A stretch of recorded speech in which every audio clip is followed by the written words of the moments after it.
সম্মানিত ভিউয়ার্স, সবাই কেমন আছেন? আশা করি ভালো আছেন। দেখেন, অনেকে বলেন যে ভাই কম দামি প্রোডাক্ট আছে কি না। ভাই কম দামি প্রোডাক্ট আছে বলতে কি 2 নম্বর প্রোডাক্ট আমি বিক্রি করতে পারবো না, সেটা আমার দ্বারা সম্ভব হবে না। কম দামি দিয়ে আপনাকে নকল প্রোডাক্ট ধরাই দিলাম, আপনি বুঝতেও পারবেন না। বিশ্বাস করেন, আপনি বুঝতে পারবেন না। দেখতে একই রকম দেখা গেল, কিন্তু একটা নকল, একটা আপনার অরিজিনাল। কারণ আপনার চাল 50 টাকা দামে চালু আছে, 100 টাকা দামে চালু আছে, দুইটা কিন্তু ভাত হয়। তো আপনি কিন্তু ধরার কোনো ক্ষমতা নেই ভাই। এখন দেখা যায় অনেকে দেখা যায় আপনারা দাম কমানোর জন্য রিকোয়েস্ট করেন, এটা করেন ওইটা করেন। এটার জন্য ভাই কী হয় জানেন, কিছু কিছু কাস্টমার এরকম করেন, সবাই না। আপনারা যে অনেকেই ফোন করে বলেন ভাই আপনাকে অরিজিনাল প্রোডাক্ট আমাকে দিতে হবে, দাম যেটা বলছেন ওইটাই দিব। ঠিক আছে, তারা মানে রাইট।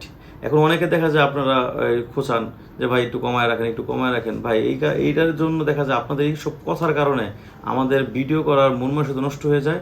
দ্বিতীয় কথা হয়েছে, আমরা দেখা যায় আজকে অরিজিনাল প্রোডাক্ট বিক্রি করি, কালকে বিক্রি করুন, কিন্তু একদিন একদিন কিন্তু আপনাদের কথার অনুযায়ী কিন্তু নকল প্রোডাক্ট কিনতে আমরা বাধ্য হব।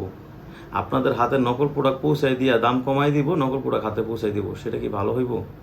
কিছু কিছু কাস্টমার এমন কিছু কথা বলেন যে মন মানসিকতা নষ্ট হয়ে যায়, ভিডিও করার মন মানসিকতা নষ্ট হয়ে যায়, এবং কি দামও কমাইতে মন চায়।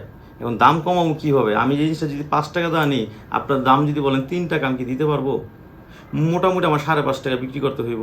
এখন আপনি যদি বারবার দাম কমাইতে বলেন, তখন আমি কি করব? আমি 2 টাকাতে জিনিসটা নিয়ে আসবো, নকল প্রোডাক্ট 3 টাকা আপনার থেকে বিক্রি করব। বুঝতে পারছেন? তো যারা নকল প্রোডাক্ট থেকে সাবধানে থাকবেন, আমি এটা আশা করি সবাই নকল প্রোডাক্ট থেকে সাবধানে থাকবেন। এবং কি দামের বিষয়টা আপনারা, আমার এখানে কোনো সেক্টিভেশন করতে পারবো না। একটা বিষয় মাথায় রাখবেন, আমি আপনাকে দাম যেমন নিচ্ছি তেমন অরিজিনাল প্রোডাক্টই দিচ্ছি, যাতে আপনার এবং আপনার পার্টনার দুজনই নিরাপদে থাকেন। আর এইগুলো আমরা সারা বাংলাদেশ হোম ডেলিভারি দিয়ে থাকি। স্ক্রিন দিয়ে নাম্বার যোগাযোগ করবেন। সবাই ভালো থাকবেন, ধন্যবাদ।